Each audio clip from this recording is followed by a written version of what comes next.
हर हर महादेव सभी को। हर साल धनतेरस के दिन हम सोना चांदी खरीदते हैं, नया बर्तन लाते हैं और मान लेते हैं इससे माँ लक्ष्मी जी प्रसन्न होंगी।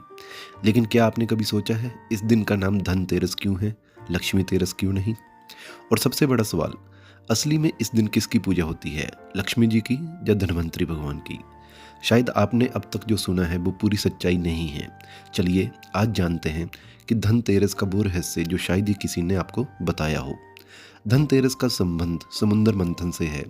जब देवता और असुर अमृत प्राप्त करने के लिए समुद्र को मंथन कर रहे थे, तब सबसे पहले जो रत्न निकले उनमें से एक थे भगवान धन्वंतरी, जो अपने हाथ में अमृत कलश लेकर प्रकट हुए। उन्हीं को आयुर्वेद का जनक माना जाता है, इसलिए इस दिन को धन्वंतरी त्रयोदशी कहा गया। धन यानी कि धन्वंतरी और तेरस यानी कि त्रयोदशी तिथि, यानी असली में ये दिन सेहत, दीर्घायु और आरोग्य का उत्सव है, ना कि सिर्फ सोने चांदी का। लोगों ने धीरे धीरे धन्वंतरी के धन शब्द को सिर्फ वेल्थ से जोड़ दिया। समय के साथ आध्यात्मिक अर्थ खो गया और भौतिकता नई जगह ले ली। आज लोग धनतेरस को शॉपिंग फेस्टिवल मानते हैं, पर असल में ये आरोग्य प्राप्ति का दिन है, यानी health is the real wealth. Ayurveda कहता है आरोग्यम मूलम सुख से है, स्वस्थ ही हर सुख का मूल है।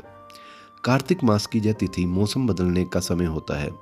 बरसात से ठंड की ओर शरीर में वात, पित्त, कफ का असंतुलन शुरू होता है।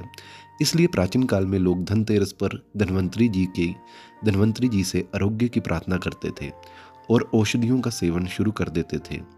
यही कारण है कि इस दिन घर में दीपक जलाकर मच्छर और कीटाणुओं को भगाने की परंपरा रखी गई, ताकि रोग न फैले और वातावरण पवित्र बना रहे। अब सवाल आता है कि फिर बर्तन और सोना खरीदने की परंपरा क्यों शुरू हुई?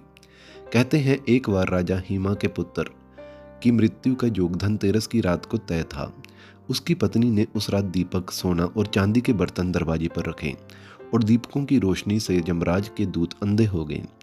इससे उसका पति बच गया। तब से दीपदान और बर्तन खरीद की परंपरा शुरू हो गई। इसका आध्यात्मिक अर्थ ये है कि सोना नहीं, प्रकाश और स्वास्थ्य खरीदो।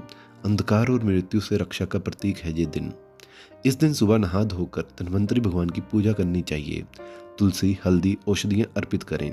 फिर शाम को यमराज के नाम से दीपदान करें, घर के बाहर दक्षिण दिशा में।